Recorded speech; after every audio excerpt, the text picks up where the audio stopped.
Hello বন্ধুরা, তোমরা সবাই কেমন আছো? আমি ভালো আছি। আজকে মোরলা মাছ রান্না করব বেগুন দিয়ে। বেগুন আর একটুখানি আলু দিয়েছি, পেঁয়াজ আর কাঁচা লঙ্কা। এবারে মাছগুলো একটু ভেজে নিই। কড়াইতে তেল দিয়ে দিয়েছি, মাছ দিয়ে দিয়েছি আমি কড়াইতে। এবারে এগুলো ভাজা হোক। মাছ ভাজা হয়ে গেছে, এবার এগুলো তুলে নেবো। বেগুনগুলো দিয়ে দিয়েছি, এবার একটু নুন হলুদ দেবো। একটু নুন দিয়ে দিলাম সামান্য,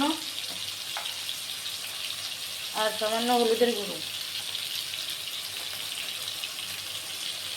রং হওয়ার জন্য একটু কাশ্মীরি লঙ্কার গুঁড়ো দিয়ে দিলাম, কাঁচা লঙ্কাও দিয়ে দিয়েছি। এবার এগুলোকে ভালো করে নেড়ে চেড়ে করবো, কষাই ভালো করে মাখা মাখা করবো। আমার কষানো হয়ে গেছে, এবার একটু জল দেবো, সামান্য একটু জল দেবো।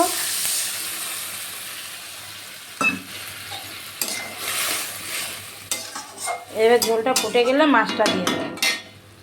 ঝোল ফুটে গেছে, এবার মাছটা দিয়ে দিচ্ছি।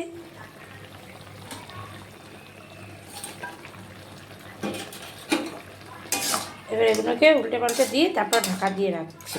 কারা কারা এরকম বেগুন দিয়ে মোরলা মাছ কেন কমেন্ট করে জানাবেন, শেয়ার করে দেবেন, ইউটিউবে সাবস্ক্রাইব করে দেবেন, লাইক করে দেবেন। এবার একটু ঢাকা দিয়ে রাখবো। হয়ে গেছে, এবার আমি ধনেপাতা দিয়ে নামাবো।